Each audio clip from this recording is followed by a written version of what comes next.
Olá, queridos, tudo bem? Bem-vindos aí a mais um momento do nosso estudo da Palavra de Deus. Nós vamos hoje finalizar o livro de Isaías, livro que nós pudemos aí por aproximadamente 6 meses meditar e que eu acredito que deve ter trazido transformação ao nosso coração.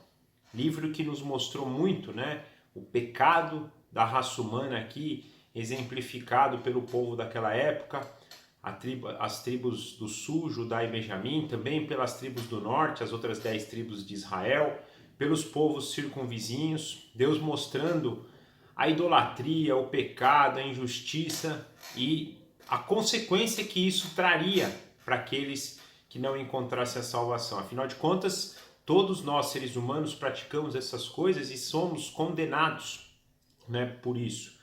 Não por qualquer coisa em relação à infidelidade de Deus, que pelo contrário mostra a sua fidelidade em nos propor a salvação, mas sim pelo pecado que nós carregamos no nosso coração.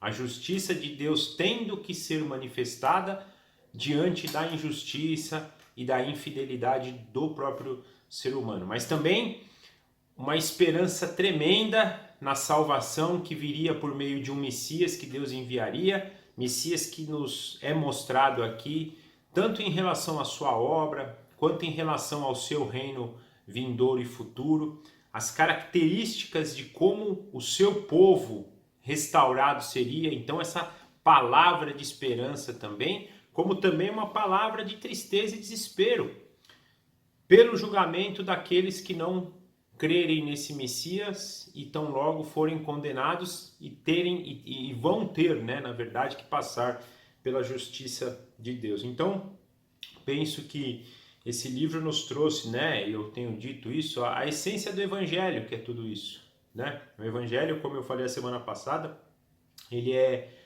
a Bíblia inteira e ele tem como uma mensagem principal tudo isso, né? E não podemos esquecer, então, que isso tem implicações passadas, presentes e futuras. E se a gente não pensa nas implicações futuras, provavelmente não entenderemos a necessidade de arrependimento e também não teremos esperança naquilo que nos é proposto, não sendo então pessoas plenas, pessoas felizes e pessoas que sabem esperar por aquilo que foi prometido. Lembrando sempre que Deus é fiel e tudo que Ele promete, tudo que Ele já nos deixou aqui relatado como promessas futuras nas Sagradas Escrituras vão se cumprir. E a gente tem certeza disso, porque muitas coisas que Ele já tinha profetizado para esse povo já se cumpriram e, portanto, nós podemos crer que aquilo que já foi profetizado sobre o futuro também vai ocorrer. E esse livro ele não poderia terminar de maneira tão boa como ele se propõe aqui, como Isaías propõe, que é olhando para o futuro. É através do futuro que nós vamos ter esperança. É através do futuro que nós podemos ser chamados ao arrependimento, para poder caminhar então da forma com que Deus espera que a gente caminhe. Esses dois capítulos que nós vamos ver então, 65 e 66, eles têm esse propósito de nos mostrar o julgamento, nos mostrar a salvação, nos mostrar a redenção de Deus e do seu povo escolhido, né? A esperança que nós podemos depositar nessa redenção. Para isso, para nos trazer esses dois sentimentos que eu acho importantíssimos, né? Para aqueles que ainda não entenderam o Evangelho e não creram em Cristo como Senhor e Salvador de suas vidas, possam se arrepender. Afinal, a condenação é triste, a gente tem visto aqui. Como também o sentimento de esperança para aqueles que já têm Jesus Cristo como Senhor e Salvador de suas vidas, mas que sabem que ainda vivem num mundo onde sofrem, onde ainda não foram restaurados plenamente, onde não têm a plenitude dessas promessas. Já experimentam muitas coisas do reino, já experimentam muita coisa em relação àquilo que está proposto no futuro, paz, comunhão, entre outras coisas, mas ainda não de forma plena. E estão inseridos num mundo que é maligno, um mundo que traz sofrimento, que traz injustiça, perseguição. Então, um chamado para a esperança. Esperem, acreditem que um dia tudo isso passará e será dado algo a vocês perfeito, com um rei perfeito, uma terra perfeita, sem o caos que nós vivemos hoje. Então, eu penso que esses dois sentimentos nesses dois capítulos vão ser bem trabalhados e vão deixar, então, fechando esse livro, essa mensagem de necessidade de arrependimento e chamado à esperança, que, como eu disse, por todo o caminhar do nosso livro, penso, quando eu leio Isaías, muito direcionado a isso de maneira geral, né? É um chamado para o arrependimento e também para a esperança de acreditarmos naquilo que Deus nos propõe. Então, começando aqui, eu penso que essa palavra ela vai falar por si só. Nós vamos fazer aqui algumas colocações, mas o trecho ele já é riquíssimo, né, em nos mostrar sobre as questões futuras. Mas começando então pelo capítulo 65, versículo 1, nós vemos assim: Fiz-me acessível aos que não perguntavam por mim. Fui achado pelos que não me procuravam, uma nação que não clamava pelo meu nome. Eu disse, eis-me aqui, eis-me aqui. Então aqui nós já percebemos algo importante nesse versículo 1, que é o chamado dos gentios, né? Os chamados daqueles que não eram o povo de Deus, que não procuravam a Deus. Nós, que não fomos escolhidos como Abraão foi, isso a nível de nação daquele tempo, né? Nós hoje como igreja somos chamados, mas naquele tempo, para que Isaías estava falando, um povo específico tinha sido chamado, que eram os descendentes de Abraão, os israelitas. Eles foram chamados, as outras nações não. As outras nações não procuravam a Deus, não tinham os oráculos de Deus, não tinham a sabedoria de Deus, não tinham essa comunhão com Deus. Babilônia, Assíria, Síria, Egito, né? Eles não tinham o mesmo relacionamento que Israel tinha com Deus, eles conheciam a Deus. A gente sabe disso porque Paulo fala em Romanos que todos nós conhecemos a Deus, mas eles não tinham as revelações específicas de Deus. Deus se revelava para eles de forma geral, por meio da criação, por meio daquilo que Deus gravou no coração deles. Mas para Israel, Deus se revelava de forma específica, dando as escrituras, dando os livramentos, né, fazendo os milagres no meio do povo. Então Israel tinha essa revelação, os gentios não. Mas quando então Jesus Cristo vem e essa profecia então já vai apontar para isso, ele abre agora essa revelação para todos os povos, raças, tribos e nações. Tanto é que a palavra de Deus, a Bíblia hoje, chega a todos, ou pelo menos a grande maioria do mundo já tem acesso às escrituras. Se recebem ou não é outro problema, mas já tem acesso à escritura. Então Isaías aqui já nos mostrando que Deus já tinha em seu plano, muito antes, na verdade desde a criação, que ele chamaria por meio de Abraão, por meio da aliança que ele que ele fez com Abraão, todos os povos da terra seriam abençoados. E o profeta aqui, de novo, alicerçando isso, né? Falando, olha, eu vou me fazer conhecido por eles, eles vão vir até mim, eles vão clamar pelo meu nome, né? É uma nação que não é a que eu escolhi. Então, abrindo a porta aqui para os gentios. Continuando no versículo 2... O tempo todo estendia as mãos a um povo obstinado. Agora Deus falando para a nação de Israel naquele momento, que era a nação escolhida por Deus. Que anda por um caminho que não é bom, seguindo as suas inclinações. Esse povo que sem cessar me provoca abertamente, oferecendo sacrifícios em jardins e queimando incenso em altares de tijolos. Povo que vive nos túmulos e à noite se oculta nas covas, que come carne de porco e em suas panelas tem sopa de carne impura. Esse povo diz, afaste-se, não te aproximes de mim, pois eu sou santo. Essa gente é fumaça no meu nariz, é fogo que queima o tempo todo. Então Deus falou primeiro desse povo que não era o seu povo e seria chamado os gentios, e agora fala daquele povo que eu escolhi, que era o meu povo, que é um povo desobediente, que é um povo que mesmo tendo recebido a lei de Deus, mesmo tendo recebido, né, todo o plano, na verdade, né, eles estavam recebendo, porque a revelação também foi progressiva e veio crescendo na história. Mas Deus vinha se revelando para eles, já tinha dado né, os cinco livros da lei, né, com os mandamentos do Senhor, já tinha dado livros históricos para ele ver tamanhas obras que Deus tinha feito na conquista da Terra Prometida. Nesse tempo aqui eles já tinham salmos, já tinham provérbios e outras tantas coisas, já tinham uma certa porção da Sagrada Escritura, já tinham um certo conhecimento específico de Deus, principalmente pelas obras que Deus fez no meio deles, mas mesmo assim era um povo obstinado, um povo rebelde, um povo que sacrificava a outros deuses nos altares que não eram destinados para o Senhor, eram impuros, eram pessoas que comiam coisas, por exemplo, aqui na carne de porco, que era proibida pela lei de Deus para eles. Então era um povo que, mesmo tendo recebido já uma porção da palavra de Deus para que pudesse praticá-la, não, tinha se desviado totalmente. Então ele está fazendo aqui uma aplicação aos dois povos, né, os gentios e aos israelitas. E ele continua: vejam, porém, está escrito diante de mim, não ficarei calado, mas lhes darei plena e total retribuição, tanto por seus pecados como pelos pecados dos seus antepassados, diz o Senhor.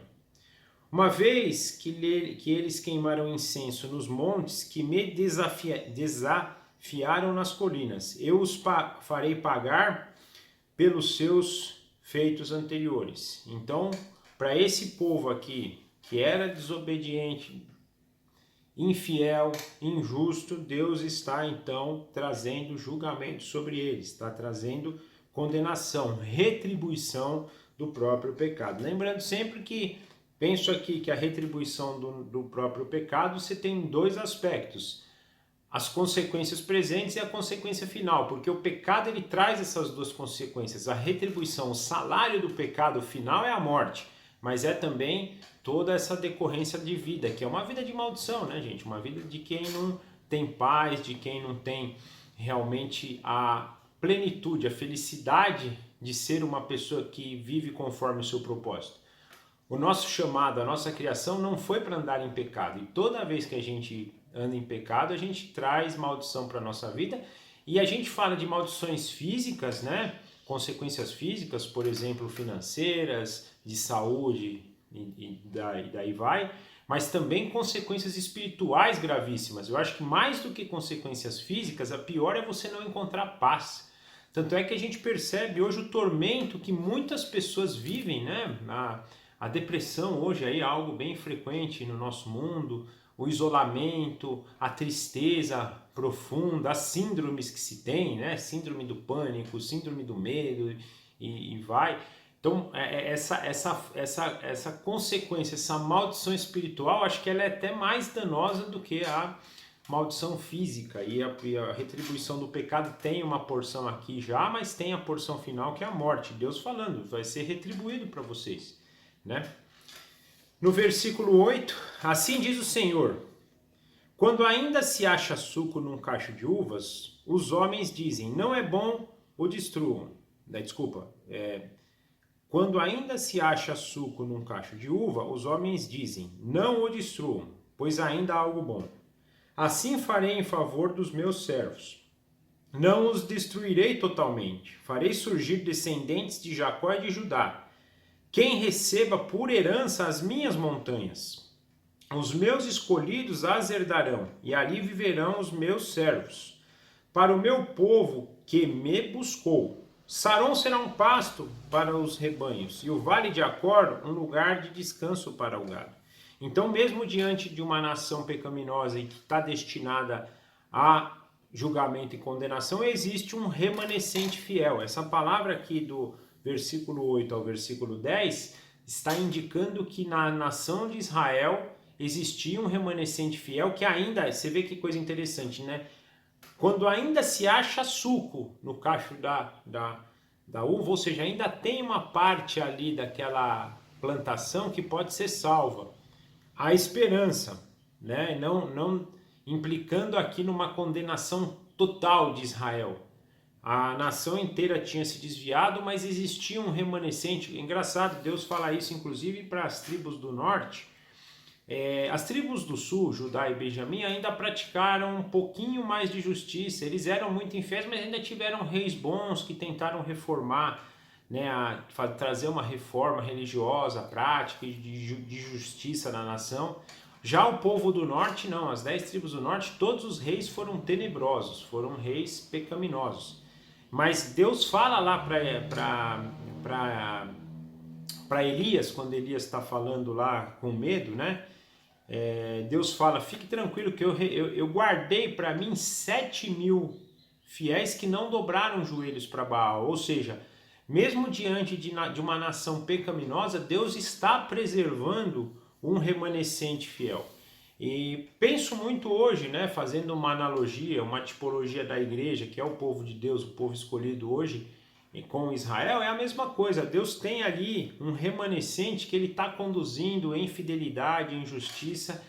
A gente pensa, e eu gostaria que vocês pudessem fazer esse paralelo também.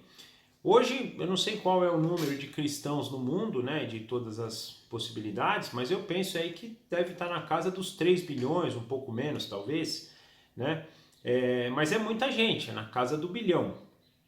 Quantos desses povos, desses bilhões, são realmente remanescente fiel de Deus? Não são da nação que acha que é escolhida, que acha que vai, por meio de viver, eu sou cristão, que eu vou ser salvo, da mesma forma que Israel, por ser filho de Abraão, eu vou ser salvo, e não vive numa enganação, numa mentira, e não faz parte desse remanescente fiel. Quantos não são assim? Isso é um chamado para a gente, para quê? Para a gente proclamar o Evangelho. Eu falei, né, da esperança e do arrependimento, mas também a gente pode pensar em chamado, porque se eles não foram escolhidos, se eles não são do remanescente, eles serão condenados da mesma forma como fala aqui dos 6 e 7. E aí nós então temos que falar para eles o quanto são pecadores, mas não no sentido de uma acusação, mas sim para chamá-los, né, para o arrependimento. Eu vou confessar algo para vocês que tem mexido no meu coração esses dias. Na segunda-feira eu vi uma igreja transexual, se não me engano, de pessoas trans, né, transexuais, né? A pastora é transexual.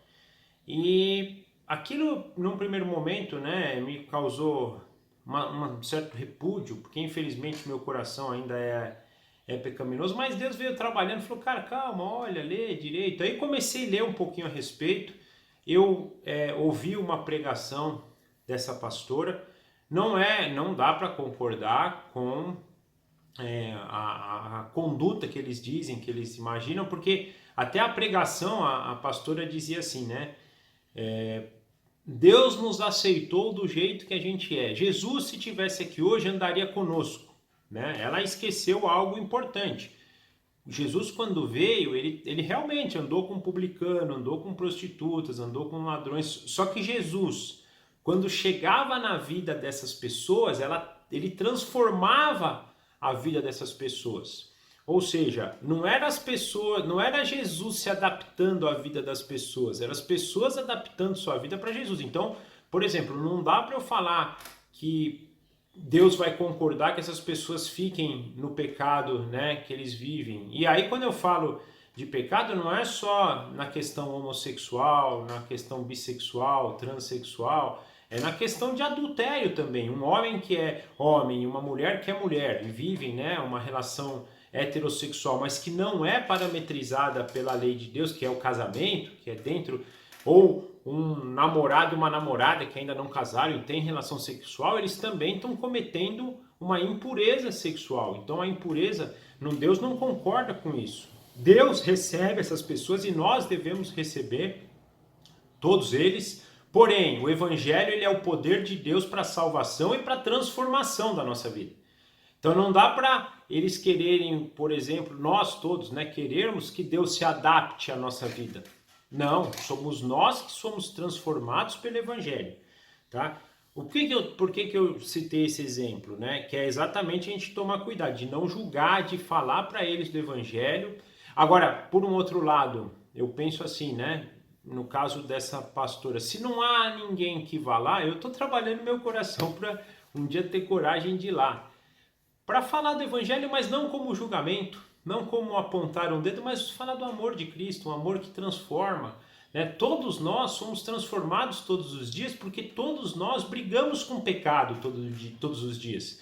Indiferente da forma do pecado e do que é, todos nós somos pecadores em transformação. Cada dia Deus usa para que uma coisa seja alterada e seja uma, duas, quantas forem necessárias na visão divina, para que a gente seja transformado, né? Mas só falei nesse caso porque eu vi em outras tantas postagens pessoas criticando, pessoas julgando, né? Não quer dizer que a gente vá concordar, não quer dizer que eles não possam ser transformados, ou seja, que Deus tem que aceitar eles do jeito que eles são, num primeiro momento para receber sim, mas quando Jesus entra na vida de uma pessoa, ele tem poder e ele quer e ele vai transformar aquela pessoa. Um remanescente aqui, um povo de Deus, verdadeiro, escolhido por Deus, vai ser transformado pelo Evangelho, né? Mas assim, para a gente não ter esse julgamento. Mas aqui é importante, então, só para fechar essa questão do chamado, né? Então nós temos a esperança, nós temos o arrependimento e a condição de chamar pessoas para o Evangelho para que o Evangelho transforme a vida deles. Mas Deus nessa passagem nos dizendo que há sempre um remanescente. Em todas as gerações, de Adão até o último homem, sempre vai ter os escolhidos, sempre vão ter os escolhidos do Senhor, o seu remanescente fiel, o povo que vai herdar a terra prometida. Outra coisa importante aqui que ele faz é dessa questão da herança, falando no futuro, né? Eles herdarão as minhas montanhas, eles viverão, e ali viverão todos eles, todos os meus servos, todos aqueles que me buscam. Então teremos uma herança, e aí falo da esperança por isso, porque nós olhamos para essa herança que é reservada de Deus para nós, esse lugar perfeito que a gente tem visto, um lugar sem sofrimento, um lugar onde o próprio Deus vai reinar sobre nós de forma perfeita, justa, um reino que é de ponta cabeça, né? Porque os reis querem ser servidos e o nosso rei vai nos servir, como nós também não vamos querer ser servidos, nós vamos querer servir o nosso próximo. Vai ser um reino totalmente perfeito, totalmente restaurado e totalmente para a glória de Deus, né? Continuando no versículo 11, mas vocês que abandonam o Senhor e esquecem o meu santo monte, que põem a mesa para Deus a sorte e enchem as taças de vinho para o Deus destino, eu os destinarei à espada e todos vocês se dobrarão para a degola.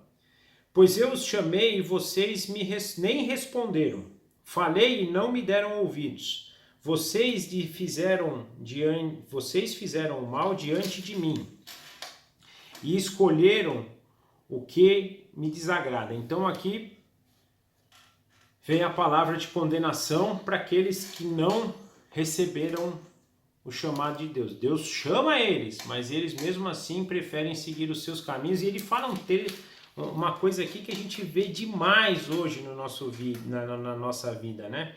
Sorte e destino. Como nós colocamos esperança às vezes e falamos disso, né? De sorte e destino. Ah, você teve sorte de conseguir isso. Ah, faltou um pouco de sorte para aquilo. Né? Não, o meu destino é isso, o meu não sei o que. E é o contrário, Deus condenando aqui, né? Sorte, destino. Não tem sorte não, gente. Não tem destino que não seja a própria... como é que fala? Os desígnios de Deus. São desígnios que vêm do alto, desde a eternidade. Deus criou um povo, Deus criou a raça humana, toda a criação, e ele reme essa criação, ele conduz essa criação, né, usando a condição nossa, né, de escolha, não perdendo a sua soberania. Essas duas coisas andam em paralelo. Não tem como, não é? Senão Deus estaria perdido no mundo. Tudo que está acontecendo não estaria sobre os seus desígnios, mas estão. Então a gente não pode perder isso de mente também, né? Esses que andam assim, pela sorte, pelo destino, não crendo em Deus, vão ser os condenados. E a condenação vem agora, né? Ó, versículo 13. Portanto, assim diz o soberano Senhor: os meus servos comerão e vocês passarão fome. Os meus servos beberão. Na verdade aqui, gente, olha que coisa interessante. É o contraste de quem vai estar herdando a terra prometida e daqueles que serão destinados ao sofrimento eterno. Vou começar de novo aqui, versículo 13. Portanto, assim diz o Senhor, o soberano: Os meus servos comerão e vocês passarão fome. Os meus servos beberão e vocês passarão sede. Os meus servos se regozijarão e vocês passarão vergonha. Os meus servos cantarão de alegria no coração e vocês se lamentarão com angústia no coração e uivarão pelo quebrantamento do espírito. Vocês deixarão seu nome como uma maldição para os meus escolhidos. O soberano, o Senhor, matará vocês, mas aos seus servos dará outro nome. Quem pedir bênção para si na terra, que o faça pelo nome de Deus da verdade. Quem fizer juramento na terra, que o faça pelo Deus da verdade, porquanto as aflições passadas serão esquecidas, e estas estarão ocultas aos meus olhos. Então aqui ele falando, contraste, né, e é interessante isso, né, realmente são opostos, né, a vida eterna plena em um lugar perfeito e o sofrimento num lugar onde habita todo tipo de mal. A necessidade, então, da gente se arrepender para poder vir para esse lugar de paz, para não ir para esse lugar de tormento eterno. E aqui também dizendo isso, né? Aquele que vive pelo Senhor, e ele quando ele fala no 16 aqui, né? Quem pedir bênção assim na terra, que faça em nome de Deus, fizer juramento que faça em nome de Deus, né? É no sentido seguinte, quem passa a ser aquele que te dirige é Deus. Não é a sorte, não é o destino, não são homens, mas você deposita a sua confiança, você deposita a sua vida, você passa a servir a Deus, somente a Ele. Você olha para o alto, não olha mais para as circunstâncias, não olha mais para os homens. Eu penso muito, ao ler isso aqui nesse final, é um pouquinho de que aconteceu com Pedro andando sobre as águas, né? Jesus então vem andando pelas águas, Pedro fala, Senhor, se pela sua palavra, lança a sua palavra que eu andarei também. Aí Jesus chama Pedro para andar nas águas, Pedro vem andando confiante, olhando para Cristo, fitando a Cristo. Quando Pedro olha para as circunstâncias, ele afunda, né? É a mesma coisa quando a gente vai confiar no destino, na sorte, nas pessoas, a gente vai fracassar, a gente vai naufragar. Agora, se os nossos olhos estiverem fitos em Jesus Cristo, se a nossa esperança, o nosso corpo, a nossa servidão estiver para Ele, nós não teremos problema, nós seremos aqui direcionados para viver de forma santa e justa no Senhor. Continuando agora no versículo 17, pois vejam, criarei novos céus e nova terra, e as coisas passadas não serão lembradas, jamais virão à mente. Alegrem-se, porém, e regozijem-se para sempre no que eu vou criar, porque vou criar Jerusalém para regozijo e seu povo para alegria. Por Jerusalém me regozijarei, a meu povo terei prazer. Nunca mais se ouvirão nela voz de pranto e choro de tristeza. Agora uma guinada mostrando o novo céu e a nova terra. Aqui começando, né? Criarei novos céus e nova terra, a Jerusalém prometida, a união do céu e terra novamente. Aquilo que foi dado para Adão lá no começo, sendo restaurado e dado para nós, para o povo viver sobre ela, os remanescentes do Senhor, os seus escolhidos. Terra onde o caos não vive mais, não há tristeza, não há choro, não há pranto. Teremos um novo nome, os nossos sofrimentos passados serão esquecidos, seremos alegrados e nos regozijaremos no próprio Senhor. Ou seja, essa é a esperança daqueles que foram escolhidos. Qualquer sofrimento de agora não pode ser comparado à perfeição, à glória disso que está sendo prometido. Aí ele passa então a dar características desse novo reino. Nunca mais haverá nela uma criança que viva poucos dias, um idoso que não complete os seus anos de idade. Quem morrer aos 100 anos ainda será jovem, e a quem não chegar aos 100 será maldito. Construirão casas e nelas habitarão, plantarão vinhas e comerão do seu fruto. Já não mais construirão casas para outros ocuparem, nem plantarão para outros comerem. Pois o meu povo terá vida longa como as árvores. Os meus escolhidos esbanjarão o fruto do seu trabalho. Não labutarão inutilmente, nem gerarão filhos para a infelicidade. Pois serão um povo abençoado pelo Senhor, e eles e os seus descendentes. Antes de clamarem, eu responderei. Ainda não estarão falando, e eu os ouvirei. O lobo e o cordeiro comerão juntos, E o leão comerá feno como boi, mas o pó será a comida da serpente. Ninguém fará nem mal, nem destruição em todo o meu santo monte, diz o Senhor. Aqui só uma coisa importante, esse trecho ele é muito discutido quando se fala de milênio, de reino futuro, não é o objetivo nosso aqui, mas o que eu queria trazer para vocês é o seguinte, é a esperança de um reino que o caos foi embora. Adão, quando peca, traz o caos para a terra. Deus, quando consuma todas as coisas por meio da restauração do novo céus e da nova terra, concilia isso de novo e faz com que esse caos vá embora. Então, nós lemos do 20 ao 25 o caos que Adão trouxe lá no Jardim do Éden para a terra. Esse caos deixa de existir. Será um mundo perfeito. Será um mundo, e aqui com uma perfeição tão maravilhosa que a morte já não tem uma influência tão grande, né? As pessoas viverão muitos dias, né? Não vai ter ninguém que viva pouco, não vai ter essa nossa preocupação, preciso ir construir, ter posse, né? Ter bois, ter o que for. Não, vocês não vão mais precisar se ocupar com isso. O que vocês trabalharem vai ser de vocês de forma justa. Ninguém vai vir aqui roubar de vocês, vai tomar, não vai fazer. Vai ter justiça nessa terra. O trabalho de vocês vai ser produtivo. Uma questão do Jardim do Éden foi isso. Não que o trabalho não foi uma maldição que Deus pôs na terra. Pelo contrário, Adão já trabalhava. A maldição foi que o nosso trabalho hoje ele é improdutivo. A gente tem que trabalhar muito para ganhar pouco. E ele está falando que aqui não, vocês não vão ter mais esse problema. Vocês vão trabalhar para vocês, para viver para vocês de forma plena, justa, santa.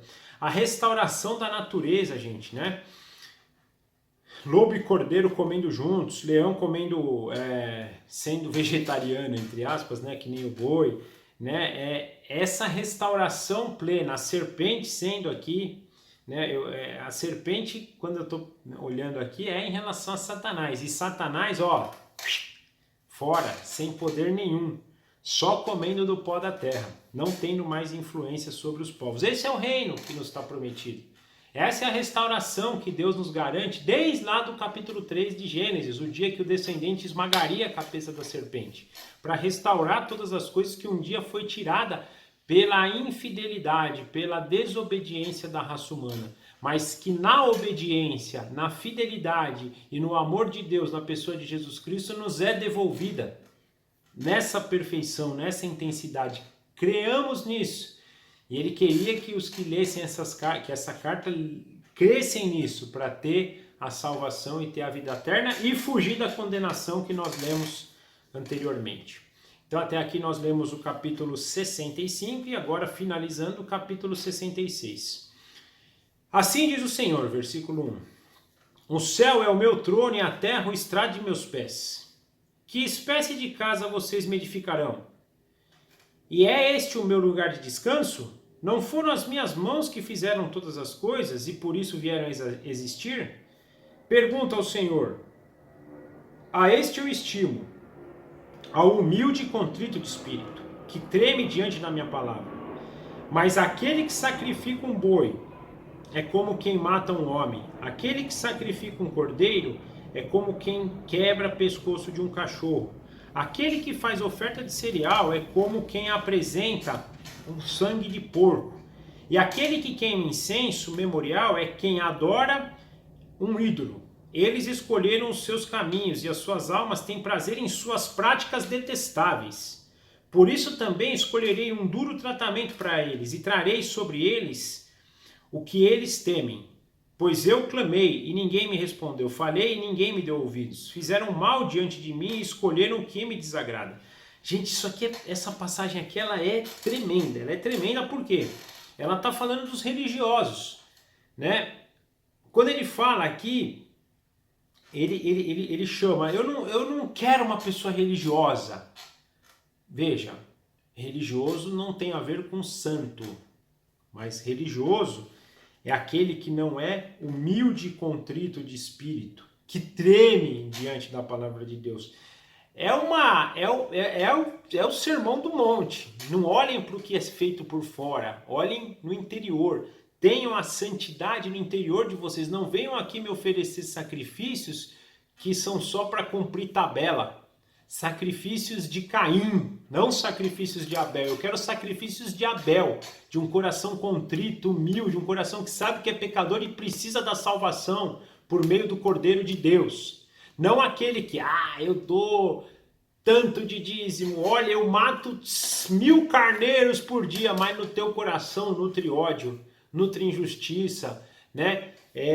Não entrega para Deus a sua vida de forma plena, só entrega da boca para fora. Teme a Deus no sentido, sabe que um dia vai ser julgado, mas acha que vai encontrar essa salvação por meio da sua religiosidade, não por meio do sacrifício de Jesus na cruz. Essa é o chamado. Deus espera pessoas e está falando para esse povo: eu quero os humildes, os contritos de espírito, aqueles que verdadeiramente temem o meu nome, porque entendem que a terra é somente onde eu descanso, porque eu habito no céu, reino a partir do céu, e todas as coisas estão sob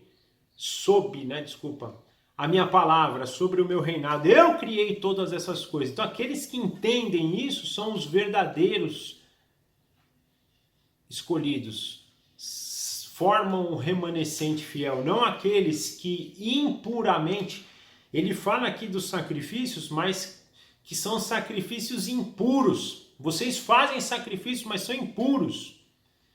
Se a gente pensar hoje na vida religiosa, tem muita gente assim, tem muito pastor, muito padre, vem aqui, dá dízimo, faz isso, e o cara, se olha para a vida dele, é uma vida devastada, né? Uma vida de pessoa, esse cara defende a família, já casou 3 vezes, né? Gente, não tá certo. Lógico que pode acontecer, uma pessoa que já casou 3 vezes, ela pode se arrepender, vir para Cristo e transformar sua vida?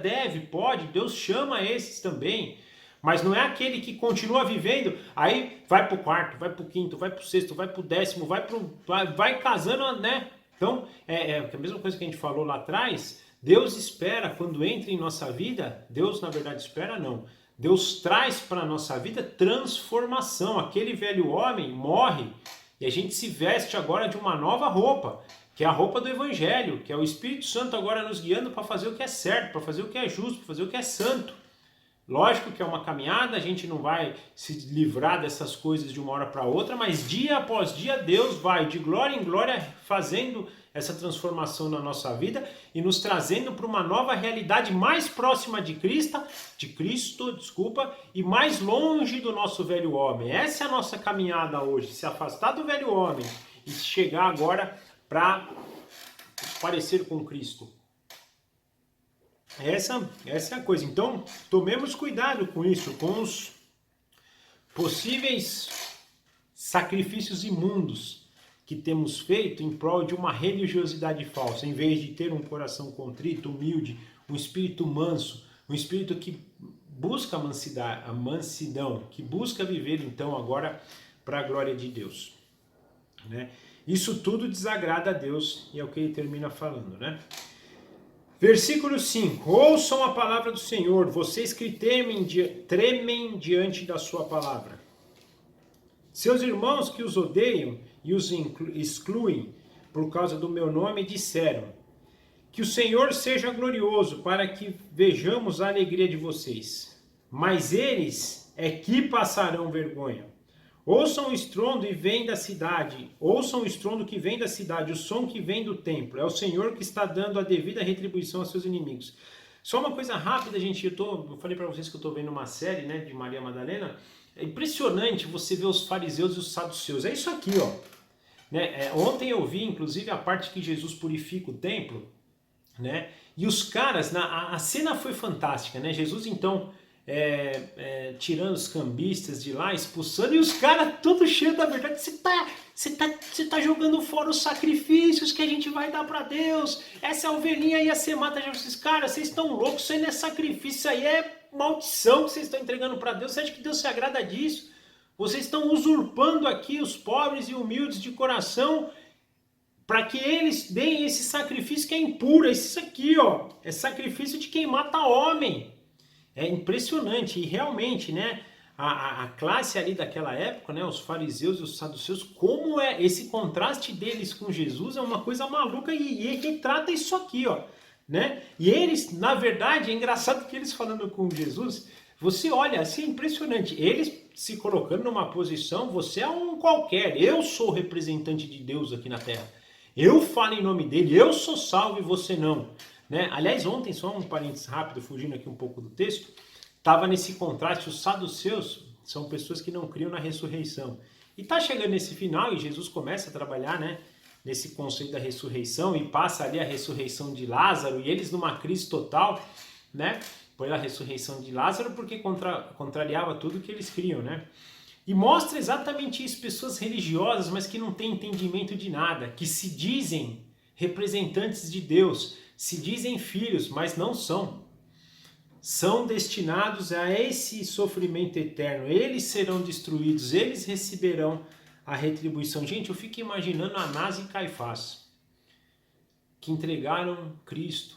Tudo isso era obra de Deus, né? Quem entregou Cristo na cruz foi ele, né? Foi o próprio Deus para a salvação do seu povo, né? Para nossa expiação. Mas, humanamente, que nem eles foram usados por Deus para isso. Eu fico imaginando isso, né? É a representação dessa passagem, né? Religiosos que se dizem filhos de Deus, mas não são. Por quê? Porque os fazem de boca para fora. Os fazem para os seus próprios benefícios. E hoje na igreja evangélica tem muito isso. O que tem de pastor hoje, que vive para o seu benefício próprio e não para falar o evangelho, eles usam o evangelho. Você vê a fala deles, é maravilhosa. Mas pela atitude deles, você vê que eles não foram transformados. Ou seja, eles usam o evangelho porque o evangelho dá poder para eles, dá riqueza para eles, mas de bom eu vi ontem no UOL, se não me engano, ou no Terra, um pastor americano, né, que foi para a mídia pedir dinheiro. Ele falou, eu preciso da doação de vocês para comprar um jatinho particular para evangelizar não sei aonde lá, porque eu não posso ir que nem Jesus foi de burrinho. Eu falei, não é possível. Não posso julgar, mas assim, eu olho e me dá até tristeza, né? E é basicamente isso, né? Pessoas que não têm entendimento, acham que têm, pensam que servem a Deus, mas não servem. Servem aos seus próprios interesses. Versículo 7. Antes de entrar em trabalho de parto, ela dá à luz. Antes de lhe sobrevirem as dores, ela ganha um menino. Quem já ouviu uma coisa dessas? Quem já viu tais coisas? Pode uma nação nascer de um dia só? Ou pode-se dar à luz a um povo num instante? Pois Sião ainda estava em trabalho de parto e deu luz a seus filhos. Acaso faço chegar a hora do parto e não faço nascer? Diz o Senhor. Acaso fecho o ventre, sendo que eu faço dar à luz? Pergunta o seu Deus. Regozijem-se com Jerusalém e alegrem-se por ela, todos vocês que a amam. Regozijem-se com ela, todos vocês que por ela planteiam, pois vocês irão mamar e saciar-se em seus seios, reconfortantes e beberão à vontade, se deleitarão com a sua fartura. Agora Jesus não, né? Isaías faz aqui um paralelo, né, da mulher e seu filho e da cidade com seus descendentes, né? E Deus falando aqui dessa certeza dos seus descendentes, que apesar de todo, e engraçado isso, né? Jesus fala isso também no final dos tempos, né? Essa analogia do filho para a mulher depois da queda, né? Isso veio depois da queda, não era assim? O trabalho que a mulher tem para chegar na alegria final, né? Então ela fica lá 9 meses e quem, né, já acompanhou isso, a sua esposa sabe, não é confortante. Apesar daquela alegria momentânea, a mulher está sofrendo ali, né? Carrega um peso grande, não dorme direito, tem muito ânsia, né? Passa mal durante muito tempo. É um período difícil, é um período complexo da vida da mulher, que é uma alegria tremenda porque você sabe que o filho vai vir, em contrapartida um momento ali, né, um período de sofrimento. E quanto mais isso vai chegando perto da hora do parto, mais esse sofrimento vai, né, se acentuando. O trabalho de parto é um sofrimento terrível a ponto depois de... Só que assim, é um negócio, é paradoxal, né? É uma dor maluca para instantes ali, logo, né, na sequência vira o filho e a alegria ser plena, né? Tudo aquela dor, todo aquele sofrimento, tudo parece que, né, vai embora, não tem mais, né? E é o que está falando aí, a cidade aqui. E lembrando que quando ele está fazendo muito isso sobre Jerusalém, gente, já pensando, porque o povo seguinte aqui, nas próximas gerações, mais uma vez eu pensando que foi Isaías que escreveu, tá? Iria sofrer uma destruição grande, que é a destruição, a assolação de Jerusalém, do templo, de tudo. Então uma palavra de esperança, e fazendo, né, que Jerusalém sofre tudo isso como essa mulher. Só que a própria Jerusalém hoje, né, se a gente fosse fazer uma analogia, ela sabe que um dia vai vir a sua descendência. Então ela está sofrendo, está vivendo todo esse contraste, e ela viveu durante a história vários contrastes. Mais para frente vai ter um novo lá, depois de Jesus, na época de 70, que ela vai ser destruída de novo, na época das cruzadas, vai conquista, vai. Ou seja, Jerusalém é aquela mulher que está sofrendo, mas ela tem a esperança que dali um dia sairá a lei do Senhor de novo, dali o Messias julgará e reinará de novo, reinará de novo com justiça, com paz. Então ela tem, e a sua descendência vai mamar ali no seu seio novamente, né?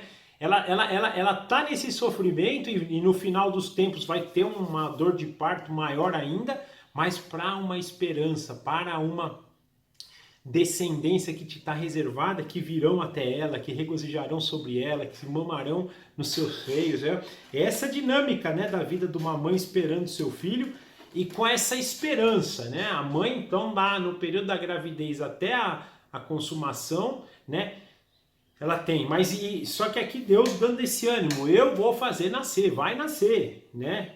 A hora que chegar, eu vou fazer nascer. Fique tranquilo, eu não vou fechar o seu ventre, não vai ser fechado. Então, dando essa esperança para um povo, que toda aquela desolação da cidade um dia se transformaria da mesma forma que esse sofrimento que a mãe passa por um período, no final seria, né, alegria por meio da sua descendência. 12. Pois assim diz o Senhor, estenderei para ela a paz como um rio, e a riqueza das nações como uma corrente avassaladora. Vocês serão amamentados nos braços dela e acalentados em seus joelhos. Assim como uma mãe consola o seu filho, eu também os consolarei em Jerusalém.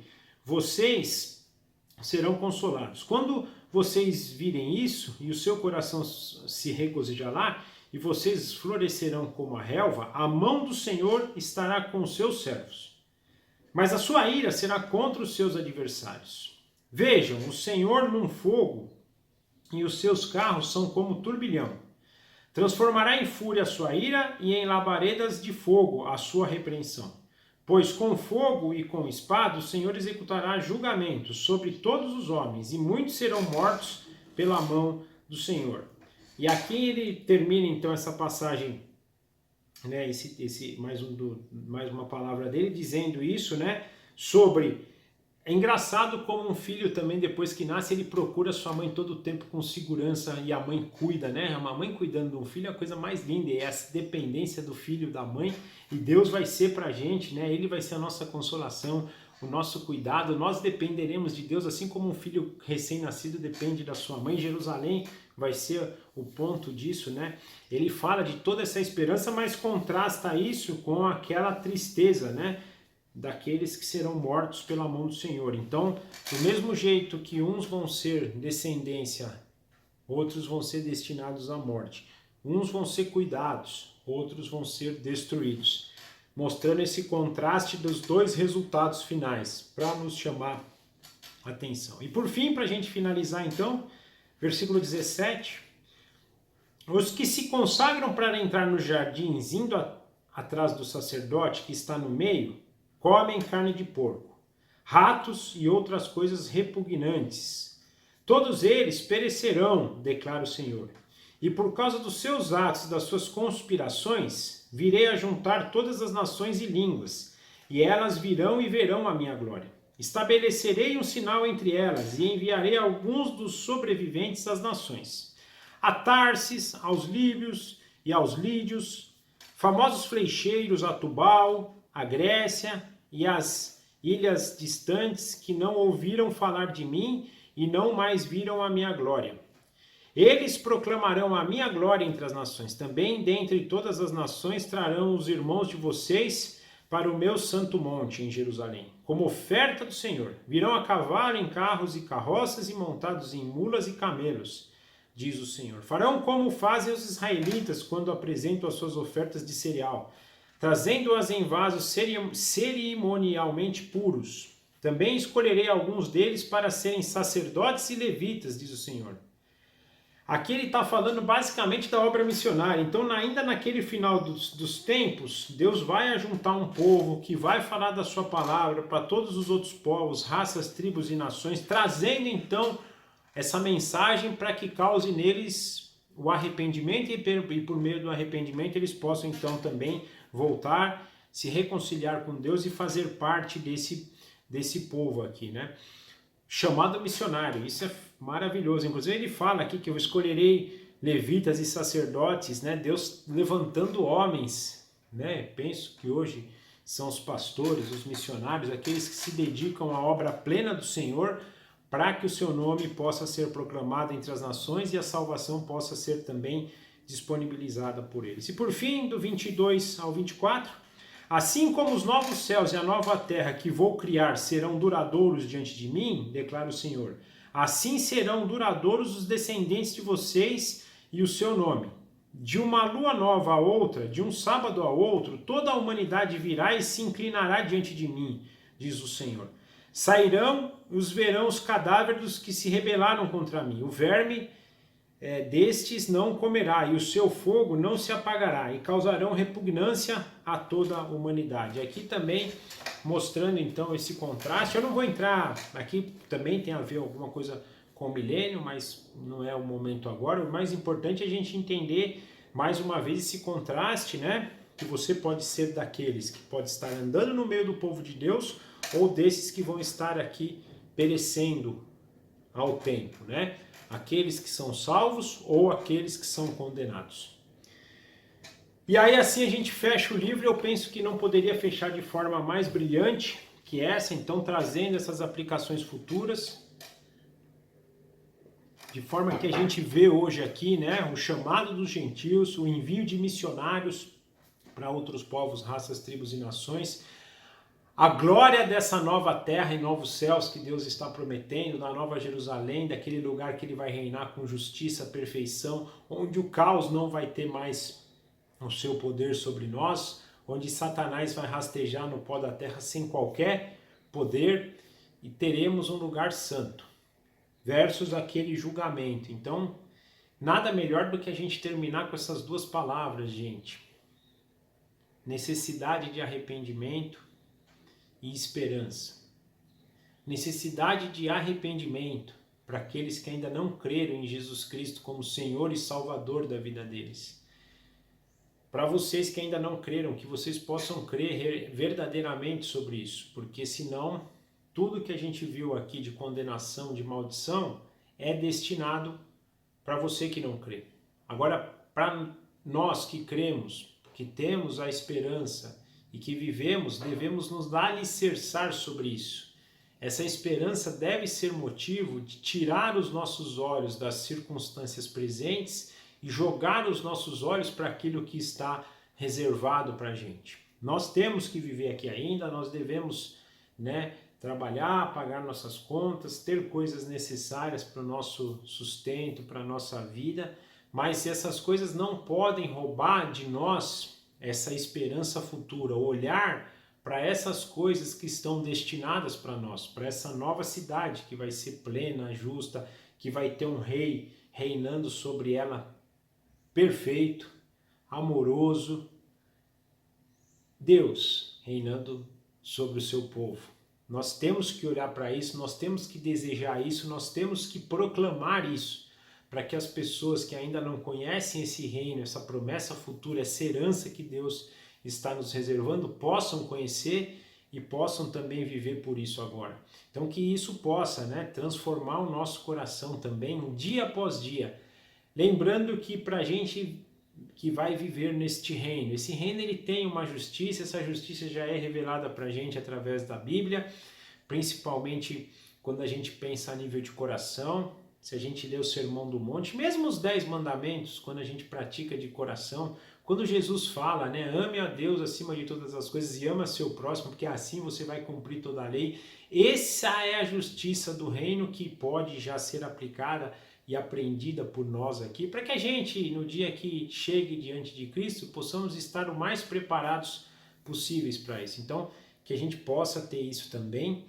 E para finalizar uma conclusão aqui, mais uma vez, gente, que essa palavra possa transformar o coração de vocês, possa transformar o meu coração, para a gente cada vez mais viver para o Evangelho, viver com o Evangelho, entregar tudo o que nós temos, que somos e que fazemos para Jesus Cristo, o nosso Rei, aquele que é prometido aqui e que já reina de forma ainda não plena, porque ele precisa que todos os seus filhos sejam escolhidos, sejam alcançados, mas que um dia vai reinar plenamente no meio de nós. Amém? Espero que vocês tenham gostado desse estudo maravilhoso, né? Nós estamos ainda pensando sobre essa questão, mas sábado que vem a gente se encontra de novo, indiferente de qual for o estudo, né? A gente vai estar junto novamente compartilhando e que a gente possa continuar nessa caminhada, crescendo, buscando, amando a palavra de Deus, desejando a Deus. Eu vou finalizar aqui também deixando uma palavra para vocês, para a gente conversar um pouco com Deus. Às vezes a gente faz as coisas, e a gente viu hoje aqui, né, de certos sacrifícios exteriores, e a gente tem que tomar cuidado para a nossa devocional não ser um sacrifício exterior, pelo contrário, a nossa devocional tem que ser um momento que a gente se encontra com Deus verdadeiramente, e um momento que a gente fala a Deus, mas também é um excelente momento para Deus falar conosco, que a gente possa trabalhar isso, deixar Deus falar conosco, nos colocar diante dele e falar: Senhor, agora eu vou ficar em silêncio e, por favor, fale comigo. É um processo bem difícil, gente. A gente, para ouvir a voz de Deus, muitas vezes a gente sofre para chegar até esse ponto, até porque vem um monte de coisa na nossa cabeça, nós vamos ser confrontados, mas se coloquem diante de Deus, vocês vão ver o quanto isso é maravilhoso e vai trazer mais transformação ainda do que já tem transformado. Mas eu vou orar então, finalizando, e a gente nos vê então no próximo final de semana. Senhor, obrigado por esse estudo, obrigado por o Senhor permitir que pudéssemos aprender desse precioso livro, mas todo o aprendizado, ele só vai ter um sentido pleno se isso trazer transformação em nosso coração. Nosso desejo aqui é que o Senhor transforme o nosso coração, que o Senhor nos diga o que devemos fazer em cada momento, como devemos viver para a glória do Teu santo nome, como podemos cada vez mais viver a Tua verdade de amar ao Senhor acima de todas as coisas, amar o nosso próximo, crer e ter esperança naquilo que o Senhor prometeu, porque o Senhor é um Deus que é fiel, o Senhor não é homem e não mente, por isso as Suas palavras são verdadeiras e se cumprirão.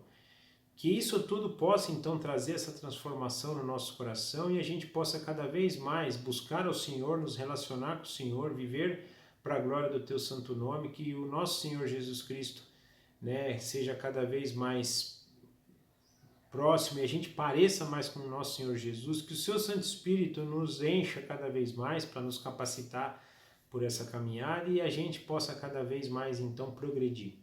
Nós agradecemos muito por isso, agradecemos porque é o Senhor que nos capacitou, é o Senhor que nos dirigiu, pedimos a orientação do Senhor agora para aquilo que o Senhor espera que nós estudemos e que nós possamos cada vez mais desejar isso, desejar estar diante do Senhor, da Sua palavra, conhecer os Teus caminhos e se alicerçar sobre Ele. Entregamos a nossa vida nas Tuas mãos, entregamos a nossa semana nas Tuas mãos e Te agradecemos em nome do nosso Senhor Jesus Cristo. Amém. Tchau, gente. Obrigado. Até a semana que vem. Forte abraço.